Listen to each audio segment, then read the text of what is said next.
UPSC aspirants, जेके PSC aspirants, SSC और जेके SSB के aspirants के लिए एक बहुत ही इंपॉर्टेंट क्वेश्चन है जो कि आप स्क्रीन पे देख पा रहे होंगे। ये क्वेश्चन पूछा गया था आईएएस जेके एएस का जो एंट्रेंस हुआ था पिछले साल 2022 में। India is a crazy federal state, तो इस टॉपिक पे ये क्वेश्चन पूछा गया था। इसी के बारे में आज हम इस वीडियो में बात करने वाले हैं और इस वीडियो में हम जानेंगे कि किस तरह इंडिया एक क्रेजी फेडरल स्टेट है, या ये जो क्वेश्चन है इसमें से कौन कौन सा ऐसा स्टेटमेंट है जो प्रूव करता है कि इंडिया एक क्रेजी फेडरल स्टेट है।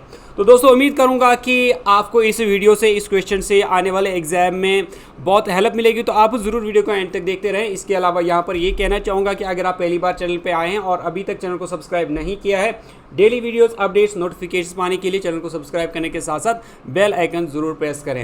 इससे पहले वाले जो 12 क्वेश्चंस हैं वो हमने ऑलरेडी आपको बताए हैं। अगर आप वो 12 क्वेश्चंस भी देखना चाहते हैं तो लिंक आपको नीचे डिस्क्रिप्शन में मिल जाएगी। इसके अलावा आप प्लेलिस्ट भी चेक कर सकते हैं। तो दोस्तों क्वेश्चन पढ़ते हैं और देखते हैं कि क्या कुछ क्वेश्चन कहता है। क्वेश्चन कहता है which of the following options prove that India is a crazy federal state. आपको बताना है इनमें से कौन सी वो ऑप्शन है, कौन सा वो स्टेटमेंट है जो ये प्रूव करता है कि इंडिया एक क्रेजी फेडरल स्टेट है। ऑप्शन फर्स्ट है मोर पावर्स विद सेंटर, यानी क्रेजी फेडरल स्टेट में सेंटर के पास ज़्यादा पावर्स होते हैं।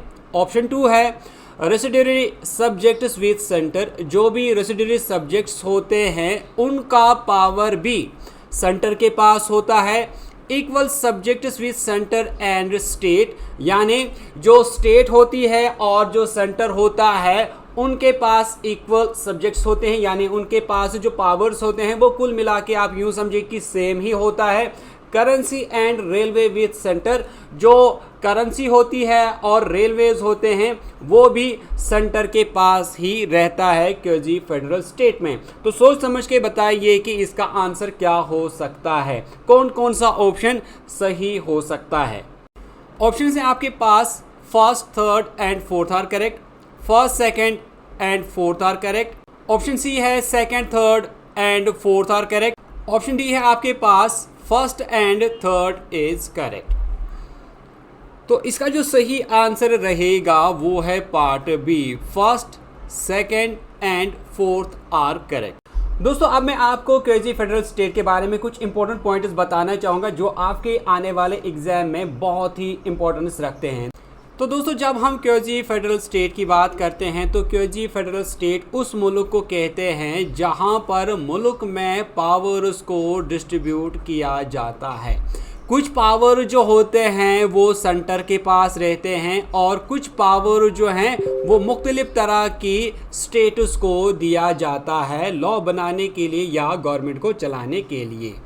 दोस्तों यहाँ पर क्रेजी फेडरल स्टेट में जो सेंटर होता है, सेंटर के पास ज़्यादा पावर्स रहते हैं और जो स्टेट्स होते हैं उनके पास कम पावर्स रहते हैं। तो इसके चलते पार्ट 1 जो है यानी पहला स्टेटमेंट जो है वो ट्रू होता है, यानी मोर पावर्स विद सेंटर, यानी सेंटर के पास ज़्यादा पावर्स होते हैं।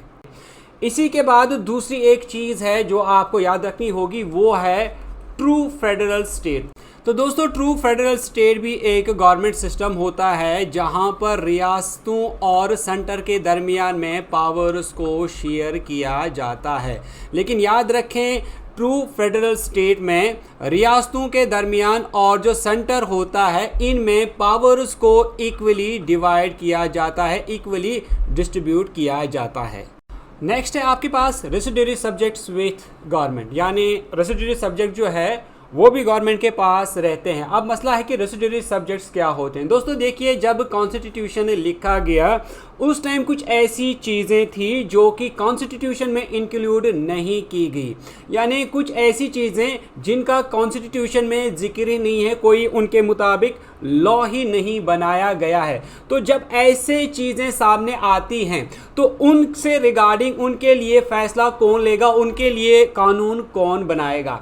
तो दोस्तों याद रखें जब हम रेसिडरी सब्जेक्ट्स की बात करते हैं यानी वो चीज़ें जो कि कॉन्स्टिट्यूशन में नहीं है तो उनका पावर भी सेंटर के पास रहता है, उनके लिए लॉ जो है वो सेंटर ही बनाता है। एग्जाम्पल के तौर पर अगर हम रेसिडेंशियल सब्जेक्ट्स की बात करें तो टेलीकम्युनिकेशन आता है, कंप्यूटर टेक्नोलॉजी आता है, साइबर लॉज आते हैं या फिर स्पेस टेक्नोलॉजी आती है। तो इनसे रिलेटेड जो लॉज होते हैं वो सेंटर ही तय करती है, सेंटर ही बनाती है। तो इस तरह पार्ट सेकंड जो है ये भी प्रूव करता है कि इंडिया एक क्वेजी फेडरल स्टेट है। तीसरी option equal subjects with centre and state, ये तो इंडिया में नहीं है कि स्टेट और सेंटर को बराबर इक्वल पावर्स हैं, तो ये सही नहीं है। और चौथा ये तो सही है, करेंसी एंड रेलवे जो है वो इंडिया में सेंटर के पास ही रहते हैं। दोस्तों लास्ट में सबसे इम्पोर्टेंट बात जो आपको याद रखनी है वो है इंडियन कॉन्स्टिट्यूशन का कौन सा आर्टिकल डील करता है स्टेट और सेंटर के दरमियान में पावर्स को डिस्ट्रीब्यूट करने के लिए। तो दोस्तों याद रखें इंडियन कॉन्स्टिट्यूशन का आर्टिकल 246 जो कि 7th शेड्यूल में आता है इंडियन कॉन्स्टिट्यूशन के, ये डील करता है सेंटर और स्टेट के दरमियान में पावर्स को डिस्ट्रीब्यूट करने के लिए। तो दोस्तों ये थी एक इंपॉर्टेंट वीडियो इस क्वेश्चन के ऊपर, quasi federal state, India as a quasi federal state से रिलेटेड। उम्मीद करता हूँ कि आपको ये वीडियो अच्छी लगी होगी। वीडियो अच्छी लगी तो वीडियो को लाइक करने के साथ साथ शेयर ज़रूर करें। दोस्तों हम मिलेंगे आपसे एक नेक्स्ट वीडियो में, तब तक के लिए टेक केयर।